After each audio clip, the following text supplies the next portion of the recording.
कि मरने से पहले हम सब कर ले इस पे गौर। किताबों का खुदा और है, बाबों का खुदा और। कहने को तो थी सबका इस्लाम है, लेकिन किताबों का जहां और है, बाबों का जहां और। कहते वो तो आपको पता है हजरत अली कितने कितने कुरान एक दिन में पढ़ लेते थे। वो तो इतने तेज होते थे, वो तो आधे घंटे में गोश्त ऐसे ऐसे पूरा कर लेते थे। मैं स्टेटस लगाता हूँ ना तो फिर थोड़े चिढ़ जाते हैं, कहते हैं ये तुम दोनों इसके स्टेटस लगाए जा रहे। तो कहते स्टेटस ना लगाओ, आपको नहीं पता कि लोग जो हैं ये सही नहीं है, ये बर्दाश्त नहीं करते, ये कोई कत्ल कुतल कर देगा ऐसे वैसे। मैं कहा भाई कोई नहीं, जो होना है हो जाए। तो फिर इस बारी बड़ी मुश्किल से उन्हें मनाया, मैं मुझे जाने दें।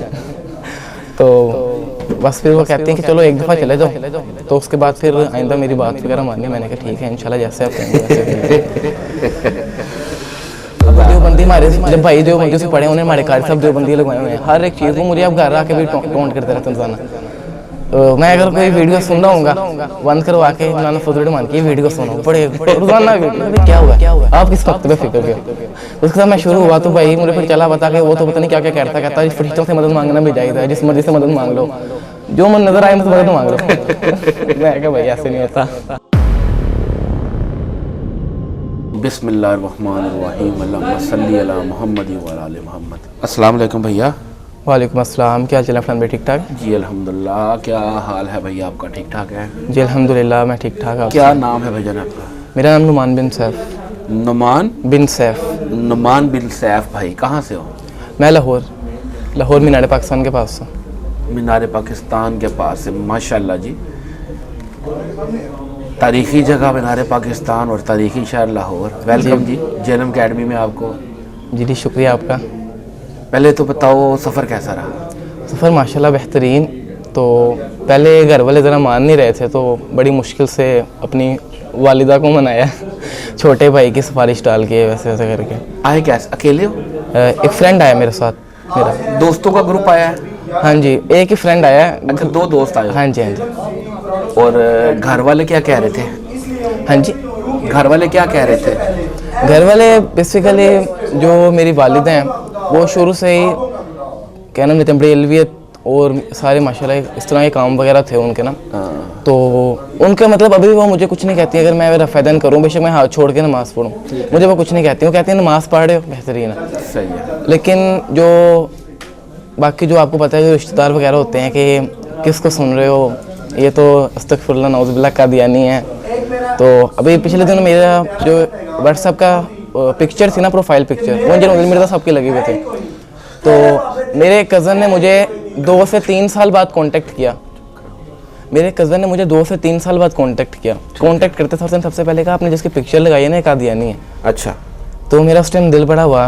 मैंने कहा अच्छा चलें ठीक है। कहते आप डॉक्टर स्टार को सुना करो। मैं कहा अच्छा चलें ठीक है। तो सबसे पहले जो मुझे इंजन मिर्ज़ा साहब का तारुफ हुआ ना, वो ऐसे हुआ कि पहले मैं सारों को सुन लेता था लेकिन मुझे इन सब चीज़ों का पता नहीं था। तो एक दफ़ा ना ज़ोहर और असर के मामले मैंने कहा पता नहीं किस टाइम शुरू होता है, सारे कहते हैं ज़ोहर का टाइम निकल जाएगा असर का टाइम शुरू हो जाएगा। तो मैंने इंजन मिर्ज़ा साहब की वीडियो सुनी जिसमें उन्होंने एक सहाबी का सारा बताया कि वो कहते हैं कि हम एक ऊँट को ज़िबा करके उसका गोश्त पका के उसके बाद खा भी लेते थे, फिर भी मगरिब का टाइम शुरू नहीं होता था असर की जमात के बाद, सारे काम करके भी। तो मैंने कहा नहीं फिर इसका मतलब ये है कि अहले हदीसों का टाइम ठीक है, कम से कम 2 घंटे तो लगते हैं। जब मैंने अपने भाई से बात की वो कहते नहीं आपको नहीं पता कि वो बहुत तेज़ होते थे जो होते थे ना अरबी। कहते वो तो आपको पता है हजरत अली कितने कुरान एक दिन में पढ़ लेते थे। वो तो इतने तेज़ होते थे, वो तो आधे घंटे में गोश्त ऐसे ऐसे पूरा कर लेते थे। मैं क्या कैसे ऐसे हो सकता। तो फिर भी मैंने कहा चलें क्या कह सकते हैं। तो कहते सारे बताते हैं अरबी बड़े तेज़ होते थे। मैं कहा हो सकता होते हों। तो लेकिन मेरे दिल में बात मतलब नहीं बैठी। अच्छा यहाँ तक बात ठीक थी, लेकिन उसके बाद मैं फिर वीडियो सुनता था, यहाँ तक कि कुछ ऐसे लम्हात भी आए थे कि मैं रात को सोता था ना तो वीडियो लगा के सुनता रहता था। हिदायत विक्ट्री चैनल आपको पता है, वही माशाल्लाह बड़ी अच्छी वीडियोस बनाते हैं। हाँ जी।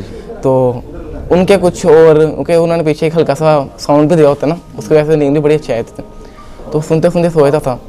तो बीच में कुछ और मामलात वगैरह हुए, तो मैंने एक दफ़ा भाई को कहा कि इस तरह की चीज़ें वगैरह ना ये फ़िरका वारित वगैरह ठीक नहीं है, इस तरह की बात वगैरह हुई। तो मुझे कहते हैं कि तुमने इंजन मिर्ज़ा साहब को नहीं सुना। अच्छा भाई हाँ कि नहीं उसको नहीं सुनना। मैं कहा भाई क्यों नहीं सुनना। तो उन्होंने टॉपिक वगैरह बयान किया कि नौज़ुबिल्लाह सहाबा किराम के खिलाफ ऐसे ऐसे करते हैं ऐसे। भाई बड़े थे? हाँ जी वो बड़े भाई हैं। बेसिकली वो अब हम वालिद जो हैं सारे वो अहले हदीस हैं, और जो वालिद हैं वो सारे देवबंदी वगैरह हैं, वो बरेलवी हैं। अब भाई के हमारे घर के पास मस्जिद थी देवबंदियों की, भाई उधर जाते थे, भाई देवबंदी बन गए। तो इस वजह से वो उनके फिर अकायद का भी हर एक चीज़ को उनका दिफा करते थे बड़े अच्छे तरीके से, लेकिन मैं उन्हें कहता था भाई नहीं है, सही नहीं है। अब वो तो अब बाहर चले गए हैं, अभी भी मैं स्टेटस लगाता हूँ ना तो वो फिर थोड़ा सा चिढ़ जाते हैं, कहते हैं ये तुम रोज़ाना इसके स्टेटस लगाए जा रहे हो। तो कहते स्टेटस ना लगाओ, आपको नहीं पता कि लोग जो हैं ये सही नहीं है, ये बर्दाश्त नहीं करते, ये कोई कत्ल कुतल कर देगा ऐसे वैसे। मैं कहा भाई कोई नहीं, जो होना है वो हो जाएगा। इस तरह के मामला हैं। बाकी मतलब समझ लें कि पूरे ख़ानदान में एक ऐसे नाम रोशन हो गया ना। अभी जब इंजीनियर मुदब्बिर साहब बाहर आए थे जेल से, तो उस दिन मेरा आने का प्रोग्राम था। मैं कज़न के घर से मैंने आना था, मैं लाहौर से पहले गुजरांवाला गया। जब कज़न के पास गया तो चाचू का वो बेटा था ना मेरा, तो चाचू ने कॉल कर दी सऊदीया से। उन्होंने कहा आपने जेल में नहीं जाना। उन्होंने मुझे ज़बरदस्ती वहाँ बिठा लिया। मैं फिर बड़ा परेशान रहा। फिर मेरी वालदा भी मेरे से बड़ा नाराज़ हुई, कहती कि तुम मुझे वहाँ कह के गए थे, मैं तुम्हें वहाँ भी इजाज़त नहीं दे रही थी, और तुम ऐसे ही रिश्तेदारों के घर चले गए हो, बाकी सारे मामला वगैरह। तो फिर इस बारी बड़ी मुश्किल से मैंने मनाया, मैं कहा मुझे जाने दें। तो बस फिर वो कहती हैं कि चलो एक दफ़ा चले जाओ, तो उसके बाद फिर आइंदा मेरी बात वगैरह माननी। मैंने कहा ठीक है, इंशाल्लाह जैसे आप कहेंगे वैसे करेंगे। अल्लाह अकबर। अच्छा, इंजीनियर साहब तक पहुंचे कैसे थे? क्या हुआ ऐसा, क्या दीनी शऊर जागा? हाँ जी, मैं आपको बताता हूँ कि मेरा ना शुरू से ना शौक था कि मैं दीन को स्टडी करूँ। ठीक है। इसके लिए पहले अल्लामा खादिम सैनुद्दीन साहब को सुना, बड़ा सुना। अच्छा। मतलब मेरे ये था, मैं जिसको भी सुनता था ना बड़े सुनता था। ठीक है। तो उनको इतना सुना उनके छोटे छोटे शॉर्ट्स, यहाँ तक कि वो फिर आपको पता है गंदी गंदी गालियाँ भी देते थे बीच में। हाँ। तो उनकी एक वीडियो थी जिसमें उन्होंने मेरे ख्याल हनीफ कुरैशी साहब को कहा था, मतलब इनको गालियाँ दी थी। तो लोगों ने ना इंजीनियर मिर्ज़ा का लगा के ना इनके छोटे छोटे क्लिप्स काट के वो आगे से गालियाँ इनके आगे लगाई हुई थी कि इन्होंने उनको जवाब दे दिया, बोलती बंद कर दी, ऐसे वैसे। तो मैं तब तो सुनता था, मैं तो सुनता रहता था। उसके बाद फिर जब मैंने आपसे ना टर्निंग पॉइंट जो मेरा बना ना, जिससे मेरा सारा हुआ, वो एक वही वाक़या था। मैंने कहा ये बंदा दलील के साथ बात कर रहा है, और उसके बाद फिर लोग कह रहे हैं इसको सुनना नहीं है। तो मैंने कहा इसका मतलब ये हक बात को छुपाने की कोशिश कर रहे हैं। फिर बाकी मामलात में अब मैं उधर था ना, तो अब देवबंदी हमारे जब भाई देवबंदियों से पढ़े, उन्हें हमारे कारी साहब देवबंदी लगवाए हुए हैं, हर एक चीज़। वो मुझे अब घर आके भी टोंट करते रहते हैं रोज़ाना। तो मैं अगर कोई वीडियो सुन रहा हूँगा बंद करवा के मौलाना फजल रहमान की वीडियो सुनो, बड़े रोज़ाना वीडियो। वो बंदा अब इतनी वीडियो तो नहीं देख सकता किसी की। मैंने एक आधी चलो शुरू में देखी, लेकिन बाद में फिर इतना किसके पास होता है कि टाइम के वो रोज़ाना ही वीडियो किसी और की देखता रहे। अच्छा, फिर वो शुरू में तो वैसे शुरू हुआ, फिर इंजीनियर साहब के खिलाफ जिन्होंने वीडियोज़ बनाई हैं वो भेजना शुरू, रोज़ाना वो भेजना शुरू। तो अब वो मुझे रोज़ाना कहते हैं वीडियो देखो, मैं वीडियो नहीं देखता। क्योंकि अब इतना वो 1.5-2 घंटे की वीडियो होती है, वो बातें करते जा रहे हैं, पकड़ी जा रहे हैं, बंदा क्या। अच्छा, इंजीनियर साहब को भी सुना? हाँ जी। और मौलाना खादिम हुसैन रिजवी साहब को भी सुना? मैंने तकरीबन दोनों को क्या रेड करते हो भी? कौन दलील से बात करता था? नहीं, दलील से बात तो इंजीनियर मिर्ज़ा साहब ही करते हैं। अच्छा। वैसे मतलब कि मैंने जो शुरू में सुनना शुरू किया ना, हाँ, तो मुझे लगा कि शायद वो सही बातें करते हैं। लेकिन फिर जैसे जैसे मैंने स्टडी करना शुरू किया, बाकी सारी चीज़ें देखी, मैंने कहा नहीं, कुछ भी ऐसा वैसा नहीं है। अच्छा, मेरे भाई कुछ भी नहीं कहते थे, मैं जिस मर्जी को सुनूँ ना, यहाँ तक कि जो गौसे पाक से मदद मांग रहे हैं ना, उनको भी सुन लो ना, मेरे भाई ने कुछ नहीं कहना। लेकिन जब मैंने इंजीनियर साहब को सुनना शुरू किया ना, तो कहते हैं नहीं आपने नहीं सुनना, ये साहबा के खिलाफ ऐसे बातें करते हैं, ऐसे वैसे। तो मेरा फिर दिल भी बीच में हुआ। मैंने कहा ये भाई क्या कह रहे हैं। अभी भी मेरे भाई को नहीं पता, वो भाई जापान में है। जब मैंने इंस्टाग्राम पे स्टोरी लगानी है ना, तो उसके बाद उन्होंने मेरी क्लास लेनी है ना। तो मैंने कहा अम्मी से पूछ के आया। हाँ चलें, वो मुझे घर वाले कह रहे थे, कहते ना लगाना स्टोरी। मैं कहा चलें घर रहेंगे तो फिर उनसे जाके बात करेंगे। सही हो गया। हाँ जी। अच्छा, कोई इस दावत से जुड़ा हुआ वाकया ऐसा? हाँ जी। जो आप शेयर करना चाहो, दोस्तों में, घर में कोई होता है दावत के हवाले से कोई तकलीफ दे बात होती है, एक मोटिवेशन का जरिया भी है, अगर कोई इस तरह की बात कोई जुड़ी है तो? हाँ जी, ये मतलब घर वालों की तरफ से प्रेशर ना। अभी मैं पिछले दिनों भी आने की बात कर रहा था, तो मेरी वालिदा हालांकि सुनते नहीं हैं, तो कहते किसको मिलने जाना है। मैंने कहा मैंने इंजीनियर साहब को मिलने जाना। तो वो मुझे कहती हैं कि वो बेसिकली वो खिलाफ है ना, चाहती हैं कि बच्चे उनके घर के पास रहें, उनके पास। तो वो मुझे कहती हैं कि मेरा दिल करता है मैं गोली मार दूँ, ऐसे वैसे। तो मैंने कहा मम्मा जी ऐसे हाइपर होकर बातें नहीं करते, आप प्यार से बात सुने, कुछ नहीं होता। तो उनको सारी बात वगैरह की। उसके अलावा बेसिकली ये जब बाहर मैं कॉलेज में भी होता हूँ ना, तो एक शख्स के साथ वो बच्चा है, वो है बरेलवियों का, वो तालिब इल्म बन रहा है बरेलवियों की तरफ से।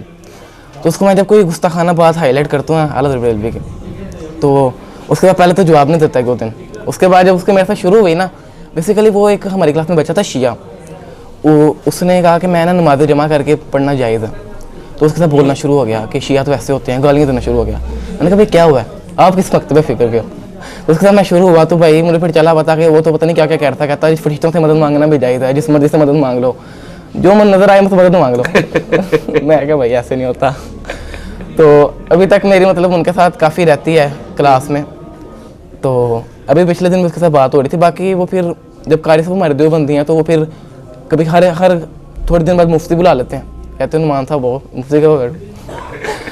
तो मैं उनकी क्लासेस वगैरह ले लेता हूँ, जो सीरत की क्लास वो दे रहे हैं तो जो अच्छी चीज़ है। लेकिन वो फिर एक दिन वो आए, उन्होंने मुफ्ती साहब बुलाए, तो वो इंटरनेट पे बड़ी ना इंजन साहब के खिलाफ बातें करते हैं। तो उन्होंने नाउज़ुबिल्लाह ये भी कहा कि इंजीनियर साहब ने ना दावा कर देना आगे नबूवत का, और इमाम कहना शुरू कर दिया, इमाम महदी नाउज़ुबिल्लाह, इस तरह की मतलब बातें वगैरह कर रहे थे। वो मेरे सामने है, मैंने ना पहले उनको पहचाना नहीं, लेकिन मैंने बाद में उनकी वीडियो देखी ना तो मैंने सुना हुआ कितना ही उनके खिलाफ है। तो वहाँ उसने आके बात शुरू की, शुरू करते करते कहाँ से कि हर एक चीज़ में इसने नाउज़ुबिल्लाह नबी इस्लाम कैसे कहा, साहबा को ऐसे कहा, हर एक चीज़ को ऐसे कहा, इसका मकसद सिर्फ ये है कि दीन पे अटैक करे, ये ऐसे वैसे। तो मैं उसको किसी चीज़ का जवाब नहीं दिया, ठीक है। मैंने कहा ये इन चीज़ों में कोई मैंने क्या देना इसको जवाब करके, मैं इसको जवाब दूंगा। अभी इधर सारे देवबंदी बैठे हैं, मुझे पढ़ दें, बेशक मैं अकेला बंदा इधर हूँ। तो मैं ज़रा थोड़ा सा, फिर मेरे साथ एक फ्रेंड भी था मेरा, फिर वो मेरे साथ आ गया। तो उनके साथ सारी ऐसे बातचीत वगैरह हुई, लेकिन ना वो फिर यहाँ पे आ गए, कहते हैं कि ये कहता है कुरान पढ़ो, कुरान तो डायरेक्ट पढ़ना नहीं चाहिए। सूरह बकरा की आयत नंबर 26 है, वही बीच में से काट के वो बयान कर दी उन्होंने। तो तब मैंने, हालांकि वो मुझे पता नहीं था पूरी आयत के मुतालिक, तो मैं ज़रा खामोश हो गया, क्योंकि ना मैंने तब सारे पेपर नहीं पढ़े हुए थे, मैंने सिर्फ वाक़या करबला पढ़ा हुआ था, और डिस्कशन मेरी उनके उसी पे हो रही थी। तो वो फिर बीच में बातें कर रहे थे, कहते हैं सही मुस्लिम के हदीस है। तो मैंने कहा कहाँ लिखी है, आप बताएं। कहते हैं आपको मेरे पे यकीन नहीं है। मैं कहा नहीं, मुझे दिखाएंगे तो मैं मानूंगा, मैं ऐसे कैसे मान लूँ आपके पास। तो ऐसे मतलब सारी बात, मतलब कोई रिजल्ट नहीं निकला। हालांकि वो सारे भी थे, मतलब वो उनके पास कोई दलील नहीं थी। वो जो हाकिम वक्त वाली है ना, कि हाकिम वक्त अभी इत्तेहाद करे, सही करे तो उसे 1000 है, गलत करे उसे 2000, सही करे तो 2000 है, गलत करे तो 1000। तो ये मैंने बात बयान की, और वो हमें पता क्या बयान करते हैं, वो कहते हैं कि हाकिम वक्त के लिए नहीं है, ये उनके लिए है कि जो भी कोई आला मनसब पे हो ना, कहते हैं वो देखो इल्म में वो हाकिम थे वो दोनों, अब उन्होंने इज्तिहाद किया। मैं कहा नहीं, उधर अब छोटी छोटी चीज़ का वो निकाल रहे थे कि ये अल्फाज नहीं है, उसने तर्जुमा ये किया। अब खुद इतने बड़े बड़े तर्जुमा इधर से उधर कर देते हैं, तो उसमें उनको कुछ नहीं होता। कहते हैं नहीं वो भी बन जाता है। मैं कहा चलो बन जाता तो बनाते रहो, आप लोग क्या कर सकते हैं। चलो जी, शुक्रिया बहुत बहुत। अच्छा लगा जी आपसे बात करके। और ये पहली दफ़ा आए हो इधर? हाँ जी, नहीं बिल्कुल बिल्कुल। चलो इंशाल्लाह आज इंजीनियर साहब से आपकी मुलाकात भी होगी, पिक्चर भी होगी, और जाकर स्टोरी लगानी है इंशाल्लाह। चलो जी, अच्छा लगा आपसे बात करके। अभी आप बैठे हो, जज़ाकल्लाह। जी शुक्रिया शुक्रिया। और फिरकों की दुकानें बंद, द डैमेज डन।